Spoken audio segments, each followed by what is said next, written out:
라는 제목으로 은혜를 나누고자 합니다.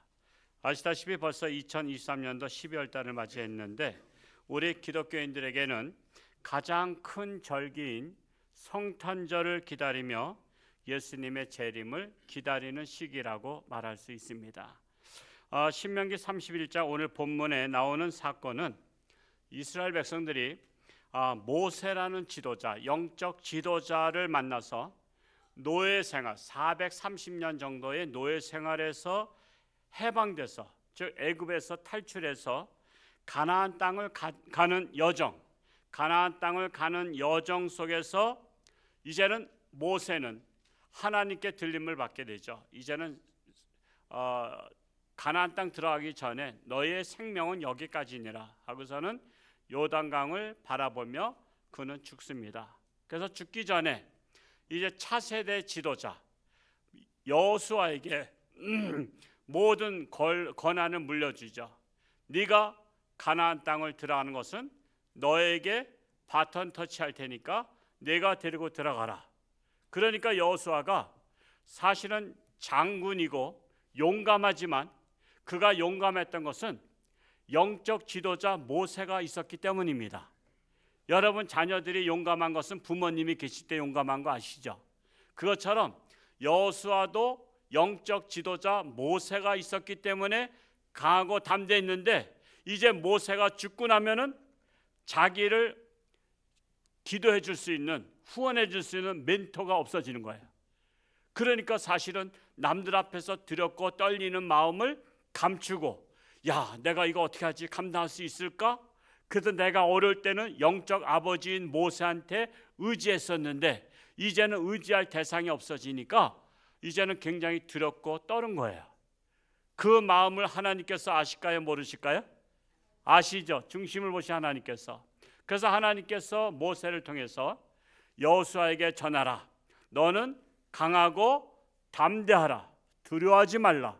내가 너와 함께 하겠다. 지금까지 여호수아는 모세가 함께하기 때문에 두려워하지 않았는데 이제는 모세가 없지만 하나님이 친히 내가 너와 함께하겠다. 이렇게 약속의 말씀을 하신 말씀이 바로 신명기 31장 6절에서 8절의 말씀이라고 할 수가 있습니다. 자, 여러분 이제 말씀은 이해가 되셨죠? 그래서 이 한 번도 전쟁 경험이 없는 이스라엘 백성들이 가나안 땅을 거저 들어가는 것이 아니라 여러분 가나안 땅에는 이미 이방 민족들이 살고 있었습니다. 400년 동안 비어있던 땅이니까 벌써 남들이 와서 살고 있잖아요. 근데 내놓겠습니까? 전쟁해야 돼요. 전쟁을 하게 되면요, 여러분 경험 많은 사람이 이길까? 경험 없는 팀이 이길까? 전쟁 경험 있는 나라가 이겨요. 그래서 훈련을 끊임없이 하는 이유가 그거죠. 우리나라가 훈련하면 전쟁하자는 얘기냐 그러지만 여러분 훈련을 잘해야 이길 수가 있는 거예요. 그래서 전쟁 경험이 하나도 없는 여호수아 군대가 만약에 지면 어떻게 되죠? 옛날에는요 무자비하게 무조건 장정 다 죽여버려. 창으로 찔러 죽이고 칼로 다 목 잘라 죽이고 다 죽여버려. 그러면 누구만 남아? 여자들과 노약자와 아이들만 남아. 그러면 그들은 싸울 수 없어. 그러면 다 잡혀서 포로로 끌려가면 노예로 다 팔아먹는 거야. 평생 노예 생활하는 거야. 그러니까 여러분 가나안 땅에 들어가는 거는 결코 쉬운 일이 아닙니다. 그냥 전쟁에 이기면 들어갈 수 있고 만약에 지면은 백성들까지 다 노예 생활 다시 노예가 돼서 팔려가는 겁니다. 이것에 대한 책임자가 누구예요? 여호수아야. 그러니까 여호수아가 두렵고 떨리는 마음으로다가 야, 모세라는 영적 아버지가 돌아가시면 나는 이거 감당할 수 있을까? 그러면서 두려워 떨 때에 하나님께서 강하고 담대하라. 두려워하지 말라. 내가 너와 함께함이라. 이렇게 약속을 하셨던 것입니다. 이번 주부터 예수님께서 오심을 기다리는 대림절 기간을 맞이합니다. 죄인들은 하나님의 아들 예수님께서 빨리 오셔서 인간을 구원해 주시길 바라지만 그러나 예수님은 인류를 구원하기 위해서 오신다는 것은요 자신이 죽으러 가신 거잖아요. 예수님은 이 땅에 오실 때 어쩌다 오시고 어쩌다 구원시킨 게 아니라 이미 계획을 가지고 예수님께서 이 땅에 오셔서 자신의 목숨을 내어줌으로 인류를 구원하기 위한 사명 가지고 오신 거잖아요. 근데 여러분, 남을 살리더라도 내가 죽으면서 살린다는 것은 쉬운 일이 아니라는 거 아시죠? 어쩌다가 살리려고 하다가 죽을 수는 있는데 이미 예수님은 그것이 각본에 짜여져 있어요. 예수님이 죽어야, 죄 없으신 예수님이 죽어야 인류의 죄를 대속할 수 있거든요. 그래서 인간들은 하나님의 아들 어서 오시옵소서 마라나타 하면서 빨리 오셔서 우리들의 죄를 대신 져 주옵소서라고 하지만 예수님은 그게 아니란 말이에요. 내가 가면 내가 죽어야 인류가 구원받기 때문에 이런 희생 정신을 가지고 이 땅에 비장의 각오를 가지고 오셨다라는 말씀이에요. 이는 마치 물에 빠져 죽어가는 사람이 있는데 그를 건지러 오는 사람이 물에 빠진 사람을 건진 후에는 자신이 죽어야 한다면 물속에 들어갈까요? 안 들어갈까요? 안 들어가죠. 그냥 자기가 자신만만하고 내 깐에는 내가 수영도 잘하기 때문에 건질 수 있을 것이다 했는데 상대방이 나를 확 끌어안잖아요. 살려고. 그러니까 내가 수영을 이렇게 헤엄을 쳐야 되는데 상대방이 나를 그냥 온몸을 꽉 껴안고서는 내가 이 사람 붙잡아야 산다는 생각에 이거 안 놔야 되거든. 그래서 여러분 노련한 사람은 그 사람 기절시켜버려요. 그냥 한 대 줘박아서 기절시켜버려. 왜? 기절시켜버리면 녹다운 데서 있으면 그냥 머리채 잡고 끌고 나와. 근데 정신이 말짱하면요, 이 사람 내가 붙잡아야 되겠다 해서 꽉 붙잡으면 이거 수영도 못해. 그래서 같이 죽는 거야. 여러분 혹시 남 구원시키 저기 물에 빠진 사람 건질 때는요, 오늘 말씀 잘 기억하시고 상대방 기절시켜 버리시기 바랍니다. 기절시켜서 머리카락 붙잡고 나와야 돼. 그래서 나중에 살아남으면요, 그것 때문에 또 시험 든대잖아. 저 사람이 내 머리카락 꽉 잡고 나왔다고, 아파 죽겠다고. 그래서 사는 건 생각 안 한다니까. 그래서 내가 죽을 것을 알면 절대 물에 들어가서 건지지 않아요. 더 구체적인 예화를 들겠어요. 우리 여기는 속초가 관광지잖아요. 자, 우리 가족이 여러분이 여름에 속초 해변가에 가족과 함께 놀러 갔어요.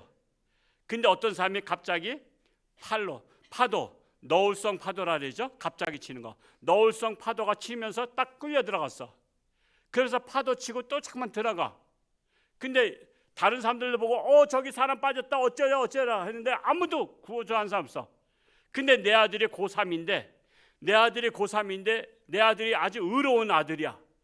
그런 어려운 일을 보면은 못 견뎌하는 자랑스러운 아들이야. 그래서 내 아들이 엄마 아빠 내가 들어갔다 올게요 하고서는 딱 우통을 벗고 들어갈 자세를 취하면 엄마 아빠 되신 여러분들은 장하다 내 아들아. 역시 내 아들이야. 다른 사람들은 겁쟁이라 못 들어가지만 내 아들은 들어갈 수 있어. 그 잘 들어가서 건져내. 이렇게 말하겠어요? 아니면 2번. 야 이놈아 미쳤냐? 너 죽어. 너 들어갔다 너 죽을 거야. 야 지금 저 파도 치는 거 봐라. 너 들어가면 너 죽어. 들어가지 마. 자, 여러분은 1번을 선택하겠어요? 2번을 선택하겠어요? 솔직히 얘기하세요. 지금 대답 못하신 분들은 지금 나도 사실 2번인데 사실 저도 그래. 저도 제 아들 독생자잖아요. 딸 하나고 아들 하나니까 지금 다 그렇다고. 독생자야. 근데 내 아들이 들어가겠다 그러면 말린다고 부모는. 이런 상황이에요. 그런데 하나님은 인생들이 바닷속에 빠져 죽어가는 저 세상 바다, 이 세상을 바다로 표현해요.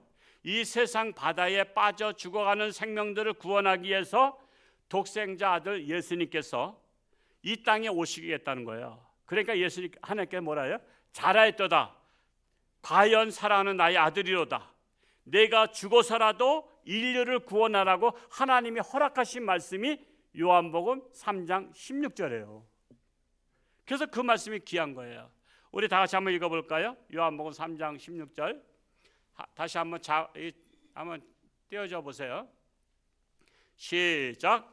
하나님이 세상을 이처럼 사랑하사 독생자를 주셨으니 이는 그를 믿는 자마다 멸망하지 않고 영생을 얻게 하려 하심이라.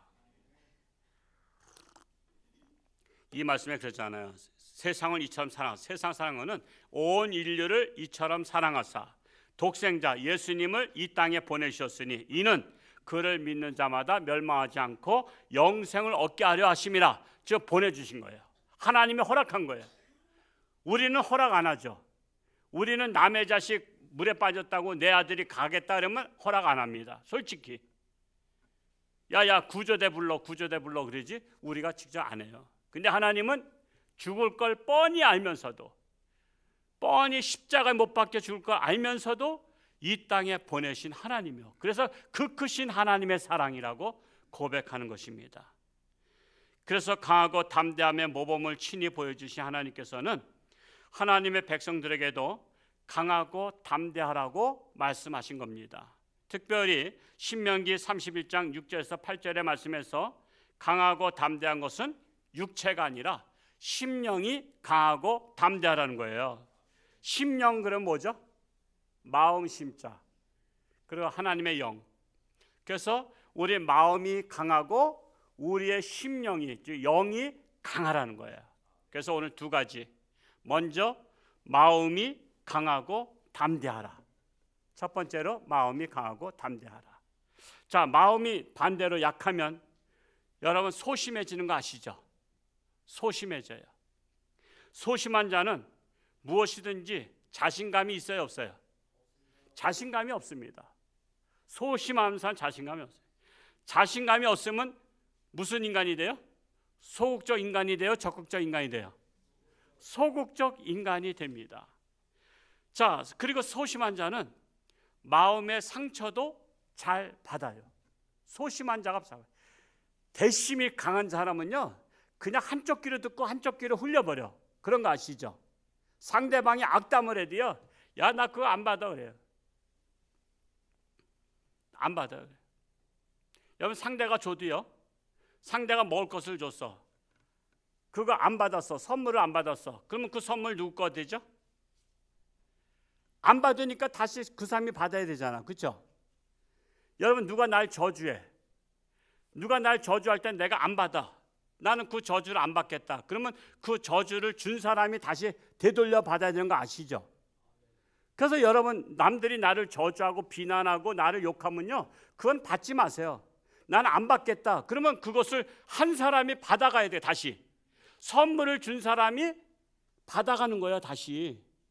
그러니까 여러분 대심이 강한 사람은 남들이 비난하고 욕하고 저주하면 나 그거는 나는 사절 그러면 돼. 나는 그거 안 받겠다. 그러면은 그것을 어쩔 수 없이 그거를 했던 사람이 되돌려 받는 거야. 그러니까 여러분 그런 저주 같은 것을 누가 말하거나 악담을 하거나 그러면 나는 그거 거절합니다. 나는 돌려 받으세요. 그러면은 다시 가는 거예요. 이게 바로 우편물에서 편지 안 받을 때 수치인 거절 이렇게 쓰잖아. 수치인 거절해서 돌아오잖아. 그것 같은 거예요. 근데 소심한 자는 그걸 다 받아. 소심한 자는 그걸 다 받아가지고 마음에 상처를 받는 거야. 그래서 마음에 상처를 받고 잠 못 이루고 있어. 잠 못 이루고 그냥 부드득 하다가 그냥 병드는 것을 볼 수 있어요. 그래서 누가 한마디만 해도 그냥 상처를 받아요. 이 사람 저 사람에서 상처를 받으면 나타나는 증상이 대인 기피증이 생깁니다. 즉 사람을 만나는 게 두려워. 누가 또 나한테 말을 악담을 할까? 그리고 대인 기피증이 심해지면 또 뭐가 생길까요? 대인 공포증이 생겨. 여러분 사람이 사람을 무서워하는 거 아시죠? 이걸 갖다 대인 공포증이라 그래. 뭐 높은 데서 떨어지는 것을 무서워하는 사람은 고소공포증이라고 하듯이 사람이 사람을 무서워. 그래서 눈을 마주치지 못해. 그리고 사람이 여럿이 있는 곳에 가기가 두려워. 그런 사람은 대인 공포증이 있어서 그런 것입니다. 그러면 사람 만나는 것이 두렵고 떨려요. 그래서 그렇게 되면 또 뭐가 나오죠? 현실 도피증이 생겨요. 현실 도피. 그냥 모든 일에 현실을 도피하고 자꾸만 숨으려고 그래. 자꾸만 숨어요. 그래서 인간관계 문제를 해결하면 되는데 이걸 해결하지 않고 자꾸만 도피를 해. 그러면 도피를 하다 보면 용기가 없어져. 용기가 없어지다 보니까 어디 모임에 가자라면 안 가. 그리고 핑계를 대. 사실은 자기가 대인 기피증, 대인 공포증이 있고 현실 기피증이 있는데 그것을 차마 말할 수는 없고 나 무슨 일이 있어서 못 간다래. 그렇게 거짓말까지 또 생겨. 거짓말까지. 그냥 자기를 보호하려고 하다 보니까 이것이 바로 마음이 강하지 못하고 담대하지 못하면 나타나는 증상이라고 말할 수 있어요. 자, 그러다가 더 심하면 자꾸만 나 한 사람만 떠나면 되지. 그런 마음을 갖고서 공동체 생활을 하지 못합니다. 그래서 이것이 바로 마음이 약한 자들의 보편적 특징이라고 말할 수 있습니다. 이런 사람들이 우리들 주변에는 있을까요? 없을까요? 그 생각 안 해보셨어요? 우리들 주변에 너무나 많아요. 요리 연구가가 있듯이 저는 사람 연구가예요. 저는 항상 사람 만나면 그날 만나고 그 후에 저는 이렇게 딱 오늘 만났던 사람들을 정리해 봅니다. 그리고 이렇게 했던 말들을 정리해 보고 그때는 스쳐 지나갔지만 그 사람이 왜 그런 말을 했을까? 그래서 가만히 하면은 농담처럼 한 말이지만 뼈 있는 말들이 다 많이 섞여 있습니다. 그러면은 이 사람이 나한테 이런 뼈 있는 말을 했었구나. 그리고 또한 그것을 받아들일 수 있으면 받아들이고 그렇지 않으면 이분이 나를 곡해하고 있구나. 이런 것들을 해요.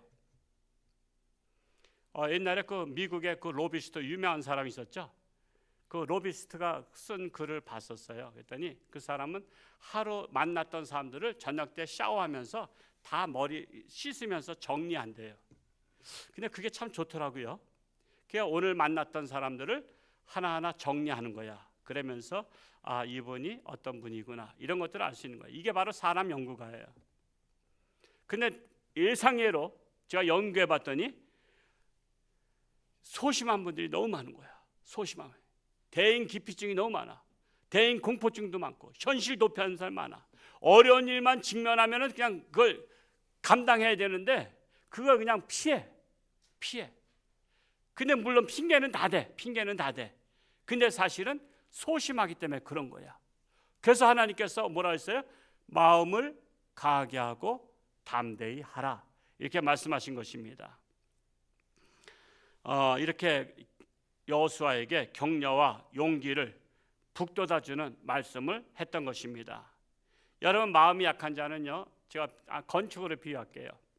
우리 일반 건축보다 한옥 건축을 여러분 어르신들은 다 한옥 건축 구조물 아시잖아요. 기본적인 틀이 있습니다. 기본적인 틀이 뭐냐면 가장 이 집을 받침해 줄 수 있는 게 기둥입니다. 기둥은요. 삐뚤어진 나무를 세우면 안 돼요. 무게에 이게 튕그러집니다. 그래서 제가 한번 삐뚤어진 세대를 설계했었죠. 사람 삐뚤어진 세대는요. 지도자가 되면 그 공동체가 무너져 버립니다. 그래서 기둥은요. 올곧은 기둥을 세워야 돼. 올곧은 기둥. 자, 기둥보다 좀 못한 게 뭐죠? 그거 갖다가 대들보를 씁니다. 대들보. 기둥과 기둥 사이를 걸치는 것이 대들보예요. 그리고 이제 대들보보다 힘을 좀 덜 받는 게 그 위에 석가래가 있어요. 석가래. 자, 우리 사람들은 보면 세 종류 중에 하나 있어요. 대들보 같은 인생이 있고, 기둥 같은 인생이 있고, 대들보 같은 인생이 있고, 석가래 같은 인생이 있어요.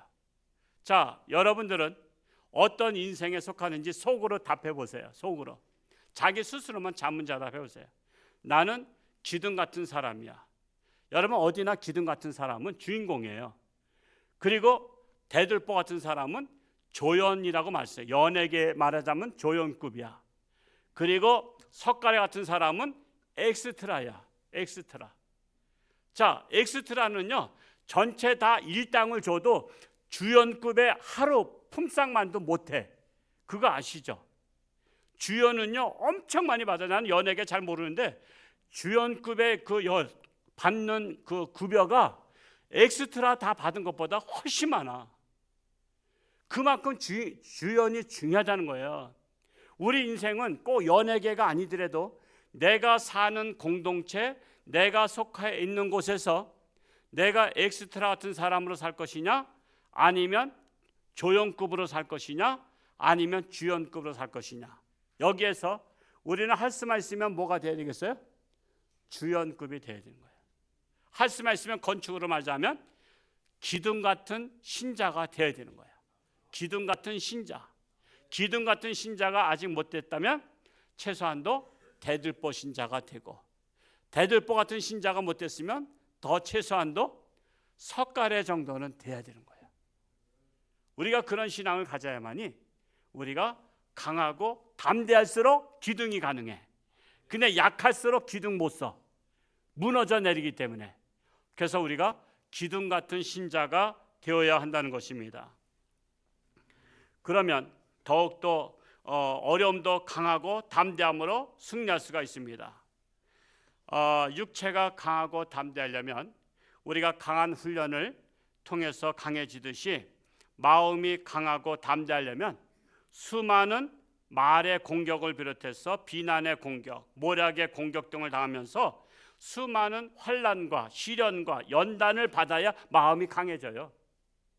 여러분 맨날 잘한다 소리, 맨날 축복의 소리만 듣다 보면요, 그 사람은 금방 꺾여요. 환난을 받아봐야 돼. 환난을. 그래서 요한복음 13장 33절에 보면 이런 말씀이 있어요. 한번 띄워줘 볼까요? 같이 한번 읽어보겠습니다. 시작. 이것을 너희에게 이르는 것은 너희로 내 안에서 평안을 누리게 하려 함이라. 세상에서는 너희가 환난을 당하나 담대하라. 내가 세상을 이겼노라. 예수님께서 친히 하신 말씀이에요. 너희는 세상에서 환난을 당하나, 환난을 당한다는 거예요. 여러분 우리 기도 제목은 말씀 중심으로 해야 돼요. 왜냐하면 말씀에 벗어나면 그 기도는 상달되지 않아요. 그래서 우리가 환난에 대해서도 하나님 우리 가정에 환난이 없게 하여 주시옵소서, 그거 백날에도 안 들어줘요. 하나님, 예수님 뭐라 했어요? 너희가 환난을 당하나 강하고 담대하라. 환난을 당하지만은 담대하게 이기라는 겁니다. 아프지 않게 하여 주옵소서, 그거 하나님 안 들어주셔요. 우리가 인생을 오래 살다 보면 인생이 이게 다 기능이 다 마비돼 가지고 아플 수밖에 없는 거야. 하나님 아프지만 내가 이것을 감당케 하여 주옵소서. 내가 내 몸을 잘 발견해서 그래도 최대한 오래 쓸 수 있도록, 한 100세까지 쓸 수 있도록 이걸 감당케 해달라고 해야지, 아프지 않게 하여 주옵소서 그러면 그건 하나님의 시스템에 어긋나는 거야. 원래 나이가 들면 모든 것들이 마비가 돼. 마모가 돼. 우리가 그래서 우리가 나이가 들면은 뭐가 많이 마모되죠? 다리 관절이 많이 생기잖아. 왜? 무게 때문에. 저도 지금 왼쪽 다리가 조금 약간 좀 시큼시큼해. 왜? 마모가 돼서. 걔가 살을 빼래. 근데 이게 안 빼져. 이걸 잘라내고 싶어. 병원 가서 한 10kg 잘라내고 싶은데 어디를 잘라내야 될지 모르겠어. 이거 뭐 엉덩이 살을 잘라내기도 그렇고 어디가 푹 파이면 또 안 되잖아. 그러니까 고루고루 균형적으로 빼야 되는데, 그러니까 아플 수밖에 없어. 그러니까 그런 것들은 지혜롭게 대처를 해야지. 안 아플래 안 아플 수 없고 환난을 안 당할래 안 당할 수가 없는 게 이 세상살이요. 그러니까 뭐라 그랬어요? 환난을 당하나 너희는 담대하라. 내가 세상을 이겼노라 하면서 예수님께서 말씀하신 것입니다. 그래서 우리가 마음이 강하고 담대하시기 바랍니다. 두 번째로 우리의 심령이 강하고 담대하라는 거예요. 오늘 읽지 않았었지만 신명기 31장 23절을 한번 읽어볼까요? 시작. 여호와께서 또 눈의 아들 여호수아에게 명령하여 이르시되 너는 이스라엘 자손들을 인도하여 내가 그들에게 맹세한 땅으로 들어가게 하리니 강하고 담대하라. 내가 너와 함께 하리라 하시니라. 자, 하나님은 여호수아에게 강하고 담대하라고 말씀하시면서 내가 너와 함께 하리라고 약속하셔요. 함께하리라. 이게 중요합니다. 여러분, 하나님의 말씀은 잘 끄집어내는 게 중요해요. 거기에 핵심들이 있거든요. 내가 너와 함께하리라가 핵심이에요. 어두운 밤에 산길을 지나갈 때 여러분, 혼자 지나가면 무섭죠. 둘이 지나가면 덜 무서워. 저 고향에도요, 저는 동네에서 이웃 동네 해영리라고 있는데, 해영리를 넘어가다 보면 그 옛날에 전기불도 안 들어온 시대에 그 산길인데 산소가 많아. 아주 큰 공동묘지는 아닌데 길 옆에 산소를 많이 썼어. 혼자 가기 좀 무서워. 왜 무서울까? 처녀 귀신 나올까 봐. 그런 마음이 있죠. 근데 여러분, 아기를 업고 지나가 엄마가. 그러면 무서워 안 무서워?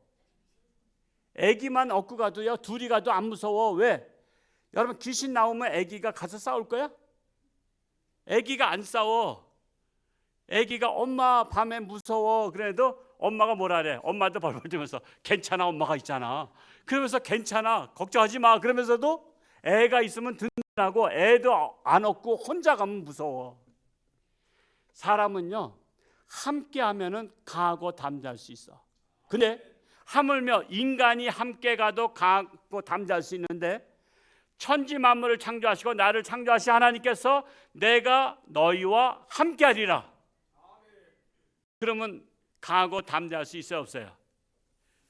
하나님이 함께 하겠다는데도 강하지 않고 담대하지 못하면 그거는 사람이 아니야. 그건 인간이야.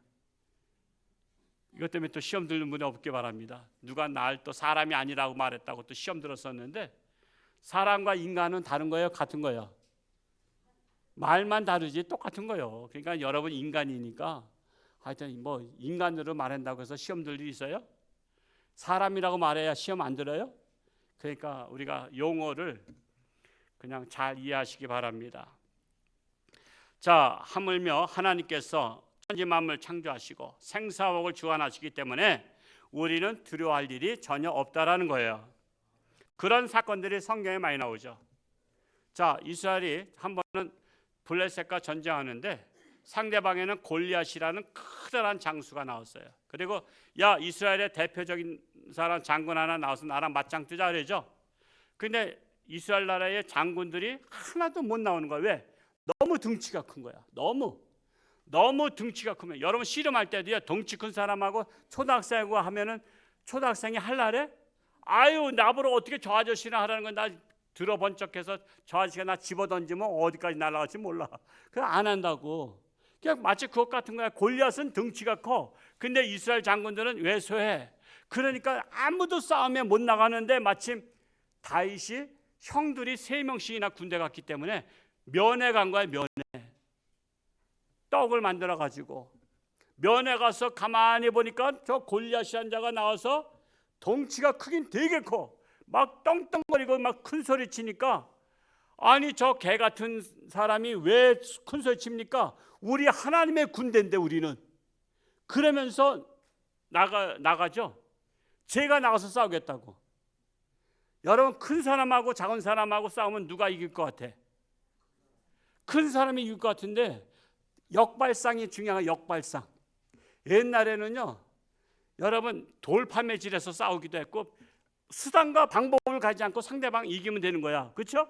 원칙 규칙이 없어. 그래서 상대방이 그냥 커다란 배틀장 같은 칼을 가지고 막 휘둘리면서 야 이놈아 나와라 나와라 이렇게 하니까 다윗이 나갔어. 다윗은 뭘 가지고 나갔어? 짱돌 가지고 나갔어. 짱돌. 물맷돌이 짱돌이야. 근데 사람이 커야 잘 맞아, 작아야 잘 맞아? 그러니까 물맷돌로 싸울 때는 사람이 클수록 잘 맞아. 대충 한쪽 눈 감고 던져도 맞아. 그러니까 누가 유리해? 다윗이 유리하잖아. 그러니까 여러분 싸울 때는요, 큰 사람하고 싸우세요.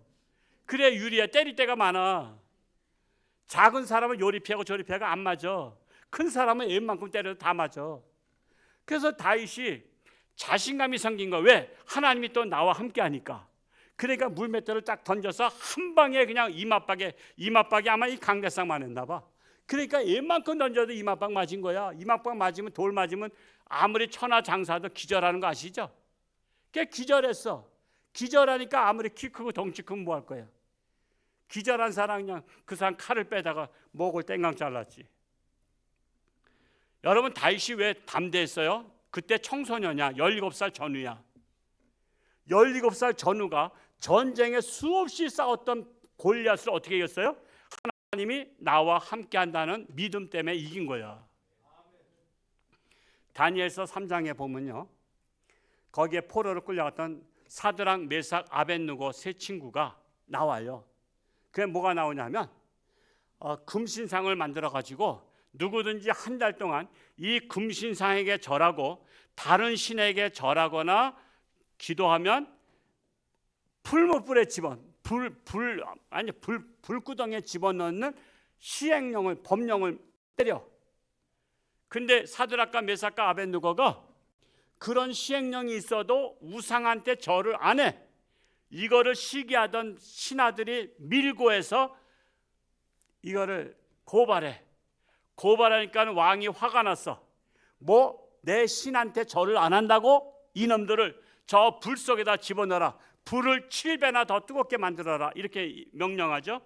그리고서는 그 3명을 끌고 들어가는데 양쪽에 있던 사람이 먼저 불에 타 죽었어. 불에 타 죽고 3사람은 불 속에 떨어졌어. 근데 불 속에 떨어진 것을 이제 왕하고 신하들이 다 구경하는데, 아니 이 3사람이 불 속에서 불에 안 타. 근데 가만히 보았더니 하나 둘 셋 넷, 이상하다. 3명 떨어졌는데 왜 4명이야? 하나 둘 셋, 다시 서봐도 4명이야. 그 한 명이 누굴까요? 하나님의 아들이란 말이요. 예수님은 원래 태초부터 계셨던 분이야. 그래서 예수님이 함께 하신 거야. 예수님이 함께 하시니까 그들은 불에 안 타. 그러니까 하나님의 능력을 아는 느부갓네살 왕이 얘들아 나와라 나와라 그래서 거기서 나온 거야. 그 담대함이 뭐 때문에 있었어요? 하나님이 나와 함께 하신다는 그 믿음 때문에 그것에서 그들은 승리한 거예요. 다니엘서 6장에 또 그런 또 비슷한 사건이 나와요. 누구든지 왕 외에는 어디에다 기도하지 말라. 이런 명령. 그러면 죽인다 그랬어요. 근데 다니엘이 어떻게 했냐면 포로다 가서 지금 총리가 된 거예요. 그 뭐 성경 기본적으로 읽으시면 다 사건 내용을 아셔요. 예루살렘 성을 향해서, 즉 성전을 향해서 하루에 3번씩 2층에서 문을 열고 창문 열고서는 기도를 해. 창문 여는 것은 뭐냐? 볼 테면 보라 이거야. 내가 기도하는 모습을 보고 신고할 테면 신고하라 이거야. 나 그런 거 걱정 안 한다 이거야. 왜? 하나님이 나와 함께 하시니까. 그래서 몰래 숨어서 보다가 들켰어. 그래서 신고했어. 밀고 했어. 그랬더니 그 당시에는 뭐였냐면은 만약에 다른 신에게 기도하면 사자굴에 집어넣기로 하는 그런 시행령을 내린 거야. 그래서 사자굴에 들어갈 수밖에 없는 거야. 왕도 한번 조서를 딱 꾸미면요, 도장 찍으면 왕도 변개를 못해. 그래서 다니엘을 사자굴에 집어넣어. 근데 사자굴에 집어넣는데 사자가 밥이 왔구나 하고서는 잡아먹으려고 하는데 사자들의 영안이 열렸어. 사자의 영안이 열리니까 거기 하나님이 함께 하신 것을 본 거야. 다른 사람은 못 보는데 사자는 본 거야. 여러분 짐승도 영안이 열리는 거 아시죠? 발람 선지자가 이스라엘을 저주하러 갈 때 당나귀가 벽을 막 비비면서 딴 길로 가니까 막 다리가 막 상처가 나는 거야. 야 이놈의 당나귀야, 이게 딴 길로 가냐, 멀쩡한 길을 두고. 그때 당나귀 또 입이 열렸네. 주인님, 내가 지금까지 주인님을 섬기면서 내가 한 번도 이런 적이 있습니까? 지금 내가 왜 이렇게 가는지 아십니까? 지금 주인님도 제발 영안이 열려서 한번 앞을 보세요. 그랬더니 앞에 누가 있어? 하나님의 천사가 칼을 차고서 글로 지나가는 바라 목을 치겠다고 하니까 당나귀가 그걸 피하려고 자기 주인 살리려고 옆으로 비벼적거리고 가다가 발람 선지자가 나중에 영안이 열려서 이 당나귀가 자기를 살린 것을 알게 되죠. 그래서 저주하러 가지 않고 취소합니다. 여러분 사자도 영안이 열린 거예요. 영안이 열려보니까 하나님이 딱 계신 거야. 너 이 다니엘을 너 먹이로 봐. 너 다니엘을 으르렁하고 잡아먹으려고 하는 순간에 넌 죽어. 너 죽어 그러잖아. 우리가 너 죽어 그러잖아. 그러니까 사자가 다니엘 잡아먹고 죽을 일 있어? 아휴, 이거 밥은 틀렸다. 내가 살려면 안 먹는 게 사는 길이다. 사자가 입을 꽉 다문 거야. 사자가 입을 꽉 다물고 있다가 살아나잖아요. 다니엘아 나와라. 그 다음날. 그래서 어떻게? 다니엘을 밀고 했던 사람들 다 집어넣었어. 그때는 하나님이 가셨어. 왜? 하나님이 함께하는 건 하나님의 사람과 함께하는 것이거든요. 하나님을 믿는 사람과 함께하는 거예요. 근데 하나님을 믿지 않는 밀고 했던 사람들에게는 하나님이 함께하지 않고 가버리니까 사자가 이제는 됐다. 아, 하나님 가셨구나. 이건 요번에 준 밥은 진짜 밥이야. 그래서는 그 사람들 다 우두두두 뼈째 다 씹어먹었다는 거 아니에요. 그래서 여러분 인생에 하나님이 함께 하시는 게 중요하다는 사실이에요. 여러분 어떤 일을 하든 환난을 당하든 고난을 당하든 어떤 시련과 역경이 와도 하나님이 나와 함께 하신다는 믿음을 가지면 강하고 담대할 수가 있다라는 사실입니다. 그런데 심령이 약하면 도망가요. 현실도 피해요. 그래서 심령이 약했던 제자들이요 도망간 거 아시죠? 예수님이 붙잡히고 재판받으시고 십자가 못 박히실 때 다 도망갔어. 그들은 약해서래. 약해. 뭐가 약해? 마음도 약하고 심령도 약해. 믿음도 약해. 그러니까 다 도망갔어요. 그런데 그들이 언제부터 강하고 담대해졌죠? 성령이 너희에게 임하시면 예루살렘과 온 유대 사마리아 땅끝까지 내 증인이 될 것이다. 성령이 임하고 나서 오순절 성령의 역사가 임하고 나서는 그 약했던 마음들이 강하고 담대해졌어요. 그래서 여러분 성령 받으면 강해지는 거예요. 우리가 지금 이제 코로나 시대는 지났습니다만 여러분 코로나 시대에 얼마나 사람들이 마음이 약해진 줄 아시죠? 교회 가면 코로나 걸린대. 교회 가지 마, 교회 가지 마래. 교회를 안 가는 게 사는 길이래. 이런 세상에. 그래서 어떤 교회들은 예배도 안 드렸어. 주일 난 예배만 잠깐 드리고 그냥 새벽 예배도 나오지 마라 그랬대. 오후 예배도 나오지 마. 수요일 날 나오지 마. 구역 예배 드리지 마. 아니 예배 드리다가 죽으면 하늘나라잖아. 그래서 우리 교회는 다 했잖아요. 새벽 예배. 제가 맨날 나오라 했잖아. 나오라고. 코로나 때문에 못 나오지 말고. 코로나 한번 걸려보면 되잖아. 까짓 것만 걸려서 죽으면 천국인데. 그래서 저도 코로나 걸렸어요. 여러분도 걸렸죠? 우린 다 코로나 동기생이야. 우린 다 코로나 다 걸려봤어. 걸려보니까 또 뭐 그거 걸릴만 하잖아 또. 그거 뭐 독감 걸린 거 정도 되잖아. 뭐 그거 다 걸려보는 거지 뭐. 그러니까 걸려보니까 우리 다 웬만하면 다 살잖아요. 특별히 뭐 질환이 있는 사람들이 좀 돌아가시기도 했지만 그들 돌아가셔도 하나님 믿으면 천국 가신 거 아니야. 언젠간 갈 건데 조금 일찍 가고 늦게 가고 그 차이지. 그래서 우리가 하나님의 함께 하심을 믿고 담대하라는 거예요. 사도행전 19장 2절에 보면요. 너희가 믿을 때에 성령을 받았느냐 말씀합니다. 이왕 믿을 때 받았느냐는 거예요.